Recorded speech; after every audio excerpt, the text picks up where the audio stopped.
Hello everyone, my name is Havian and today I'll be talking to you about the first MMO experience I've had in VR while playing Zenith the Lost City, an upcoming anime-inspired VR MMO that is currently in development and expected to release on the Oculus Quest, Quest 2, Oculus Rift, PlayStation VR and Steam VR. Playing games in VR is something that's still fairly new to me since I've only had my headset for a few months. I haven't played many games on it, so I still have a long way to go before I can say that I've experienced everything VR has to offer. I have played a lot of MMORPGs in the past, and a few games that revolve around a VR MMO theme like Sword Art Online. But since I'm still new to VR, I was having a hard time believing that what I knew of the current VR tech would allow for an engaging MMO experience. MMORPGs have come a long way, and there are some great ones out there that I started years ago and still play to this day. But as much as I love the genre, it does feel like it's getting a bit stale. These days, multiplayer games are much more accessible, and people have more choices when it comes to the ways they can socialize online and the types of multiplayer experiences they want to devote their time to. So even though there are still a few highly popular MMORPGs out there, the genre does seem to be getting less enticing as time goes on. So these days, I've been wondering if MMORPGs have reached their peak, and if there is any way for the genre to actually change or evolve. It's still early days for Zenith, but after playing it for myself and experiencing the potential that VR has in the MMO genre, I can confidently say that it was an experience unlike any I've had before. And it did leave me questioning whether or not deeper immersion into the game worlds was the next step for MMOs. It does seem like a pretty big task, but making players feel like they're actually living within the game world rather than just observing it from the outside could be what this genre needs. And based on what I've seen from Zenith, that goal may be closer to being reached than I first assumed. I think over recent years, one of the things that started to fade away in MMOs is the level of social interaction that you would get in some of the older ones. Most of the time, that social interaction was out of necessity, since a lot of old MMOs didn't have these streamlined matchmaking and community systems that exist today. So you're often encouraged to communicate with other players directly in order to learn more about the game or to form parties so you could take on the content. Those old school MMO community vibes are something I have been getting from Zenith. Being able to see groups of people standing around and having voice conversations as you walk past them, or bumping into people that just want to offer their help so you can take on quests that are usually too difficult to be done solo, or just playing alongside other people that are doing similar things to you in the world was a nice feeling. My mindset slowly began to change, and instead of thinking about other players like they were just other characters running around aimlessly, it was easier to actually think of each player as another person standing beside me. On the pot? You want to help cook a little bit? Yeah, here, 1 second. Let me put this back in the thing. Chop my cilantro. All right, Havina, if you could just throw a fireball right on my cilantro. Right on the, yeah, just throw it. Beautiful, beautiful. You know, we like it to be a little bit burnt because it just adds extra flavor. Hey, does the fireball actually work? You can try it out yourself. Here you are. It's all yours. It's your own made recipe. Congratulations, Havina. Taste that greatness. You know, from the Armageddon Guild, you can almost taste every letter when you're eating that cilantro. And one day, you as a DPS mage, Havina, one day, you will learn Armageddon. All right? It's the best spell in the game. Never take it for granted, okay? Armageddon isn't a spell that you can choose, but it's a spell that can choose you, okay? Just know that.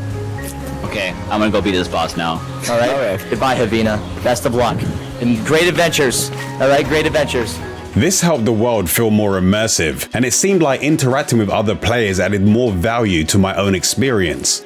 I found myself just naturally walking up to people to ask questions and chat, or I'd support other nearby players that were taking on harder quests without giving it too much thought. It just seemed like the natural thing to do in a VR world since I was right there in the action.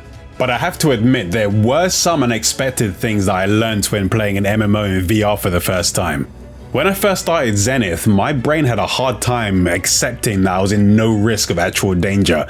So there were certain situations that got my heart racing or made me feel butterflies in my stomach. Like the time where I turned around and saw a giant dual-wielding snake man standing directly behind me. Or when I would go into a free fall towards the ground after not paying attention to how low my stamina was. And since I'm not a fan of heights, those quests that made me climb around a cell suspended in mid-air to pull levers actually made me panic when my stamina started to get low. I was well aware that nothing would actually happen to me, but the first few times I was in those situations it definitely caught me off guard, especially since a game with this much immersion was a new experience for me. It's also been interesting playing an MMO where your own physical fitness and endurance can be a factor when it comes to gameplay, especially when playing as the Blade Master class or when doing some of the climbing and gliding focused quests. Just like a lot of other MMOs, the first thing I had to do when starting was create my character. There wasn't much to choose from in terms of customization options, but there were a few different hairstyle and face options, and I was also able to select from one of two classes that were available in the alpha, the Blade Master and the Essence Mage. Blade Masters are close range fighters that use dual swords to attack enemies. When attacking with Blade Master, I could swing my swords rapidly, but it wasn't worth doing since it severely reduced my damage. So I had to follow a more deliberate rhythm with my attacks, while giving the swords a chance to charge power between swings. By the time I'd swung one sword, the other sword was already charged and ready to be used, so it didn't really feel like this charging system held me back. Also, it didn't really seem like there was a harsh punishment for not letting a sword fully charge. But charging my sword swings did make my attacks more powerful, and it resulted in a combo finisher after 3 charged hits connected with the enemy. And it was possible to use special attacks when pressing the skill button while swinging the sword in a specific direction. With Blade Master, I was also able to parry melee attacks by holding one of my swords up in the same direction the enemy was attacking. And if I needed to avoid an enemy's special attack, Blade Masters had a class-specific evade that I could use to get out of danger when necessary. The Essence Mage was the other class that was available in the alpha. It's a ranged focus class that can shoot enemies, and it can cast spells that may require a bit of preparation. So while playing as an Essence Mage, I tried my best to keep enemies at a distance so I would have the advantage. When attacking with the Essence Mage, depending on the role I chose, my normal attacks will consume ammo to either shoot bullets or fire a laser beam at enemies. It was possible for me to use various spells depending on the direction I move my hands while casting. I could use offensive spells like throwing fireballs at enemies or summoning lightning strikes, and depending on the role I was using, I could also use supportive spells like healing abilities that recovered the health of my allies, or a defensive bubble that could slow down time for any enemies that entered it. Some spells could be launched as soon as I activated them, but there were others that would let me choose the location of where I wanted this spell to land. This led to some fun situations where I could overlap spells for increased damage, or set traps for enemies that were running directly towards me. Just like the Blade Master, the Essence Mage also has an evasion skill that can get them out of danger. But instead of a sidestep, Essence Mages had a teleport that they could use to avoid attacks or to reach higher locations with ease. During character creation in the alpha test, it was also possible to select if a class will fulfill the role of tank, DPS or support, and each role for a class came with their own set of skills and abilities that I could use. Based on what was shown in the character menus, it does seem like the intention is to let players change their role in-game. But during the alpha, I was fixed to the role that I chose during character creation. So I'm still waiting to see the full extent of how the class and role systems will work. After creating my character, I was dropped into the main city. There wasn't much to do in the city during the alpha, so it was just mainly used as a meeting place or a gathering spot for players. But it did have the NPC that gave me my first tutorial quest, which directed me outside the city so I could start exploring the world. The quests in the Zenith Alpha were fairly simple at first, and only required fighting a few weak enemies in the starting area, or traveling to certain locations on the map. But as I progressed further into the world, they became more challenging, and required a bit of exploration and some sneaking, since the enemies started to outscale my own level. A lot of the quests seemed to be aimed at solo players, but there were still quite a few that were balanced around playing in a group or involved higher level enemies, so teaming up with other players was the most efficient way to get things done. Thankfully, the community in Zenith was very helpful, and the higher level players were willing to help lower levels get through some of the harder areas.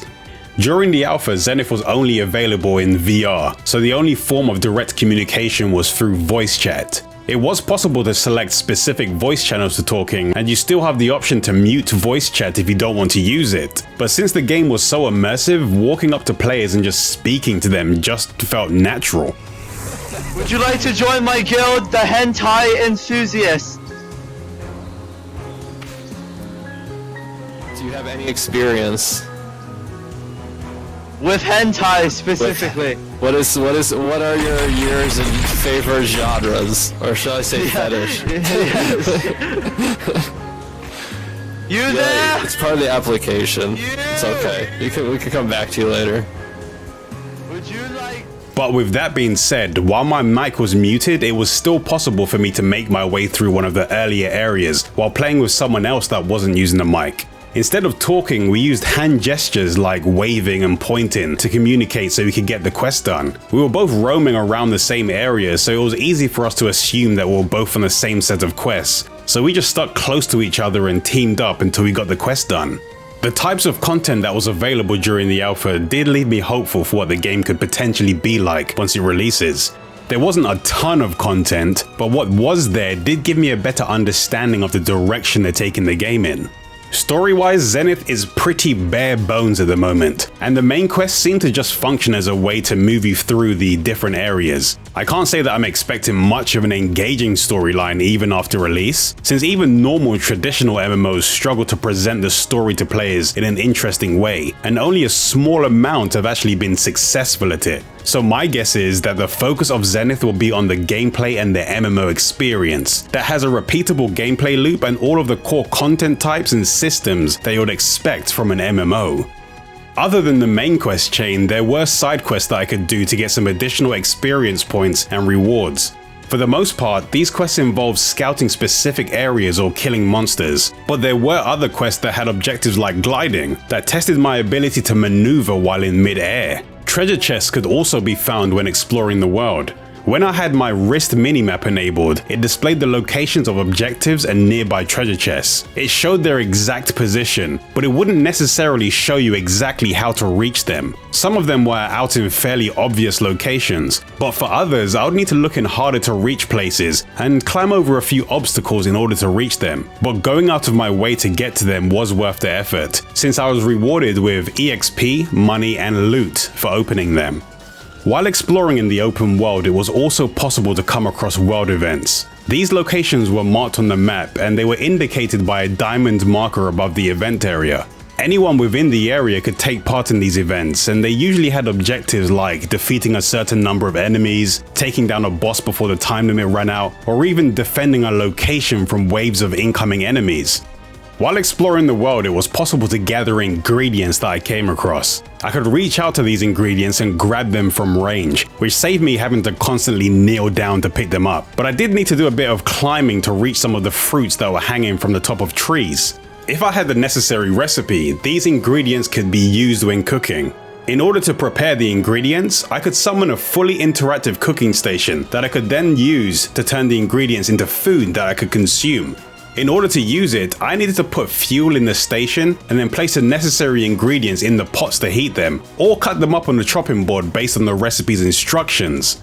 The foods that were created could then be consumed to obtain temporary buffs for my character, and they could even be fed to other players directly. Alright, then we got the basic cilantro noodles. We go and take the cilantro, chop, chop, chop, chop, chop, throw it right into the little boiling pot, get it to the little stars. And right now, we currently have this bad boy at about 2 tiers, alright? I still need to level up to level 3, but you know what? Just let me know how you like this, okay? Come and get a taste. Right here. You just have to kind of hold your face near it. There you go. How'd you like it? How'd it taste, Havina? Great. Now you should have a status boost. If you look right above your menu, you should have a little status boost. So have fun, use it wisely. Alright, and we'll see you around. The cooking system made me even more interested in seeing how they'll implement other trade skills into the game. Maybe they'll add a hammer and an anvil for blacksmithing with some kind of a fully interactive minigame when preparing weapons. Or maybe they'll implement an in-depth fishing minigame, because every MMO needs fishing. The way you explore the world and move around was something that caught me off guard, since up until now I'd only ever tried VR games that took place in small areas. So this was the first time I'd played a VR game that had a larger open world. The map is fairly big and it's split into various regions that have unlockable fast travel points as you progress through the main quest chain. While traveling around the world, I could sprint, I could climb pretty much anything as long as I could grab onto it. And there were also zip lines that I could use to quickly travel across various locations. It was also possible to glide when opening my arms in mid-air, or when stepping off a ledge with my arms open, as long as I had enough stamina. Thankfully, the developers have implemented multiple customizable movement systems. All of the various movement systems in the game can be fine-tuned in the options, so it was possible for me to maximize my comfort while playing. The end of both of the alpha tests did leave me hopeful for some of the large-scale pre-made events that could take place in Game 2. Just watching the whole community gather in one location in preparation for events while spamming spells and abilities to stress the servers was entertaining enough. But once the event started, it was actually more impressive than I expected.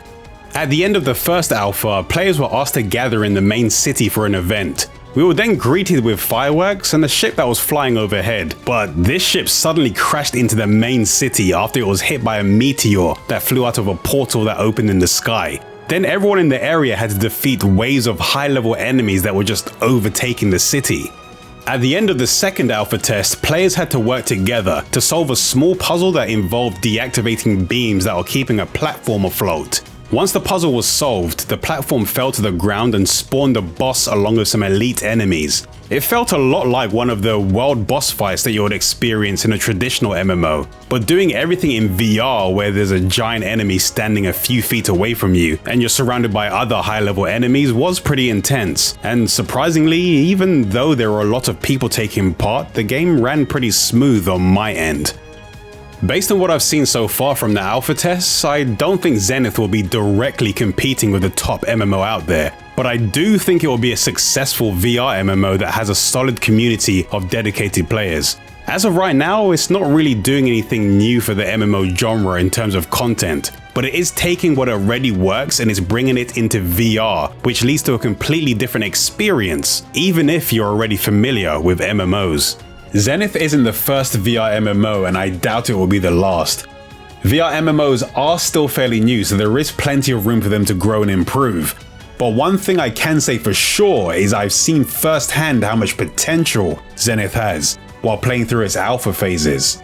I post smaller gameplay clips and news updates over on Twitter between the videos that I make. So if you want to stay up to date with everything I'm doing, I'll put the links to Twitter and a few other places you can find me in the description. And if you want to see even more news and overview related videos that I make for Zenith and some other games, then don't forget to subscribe and remember to click the bell so you'll be the first to know when a new video is available. I'll be making some new videos very soon, but until I make those videos, I'll see you all later.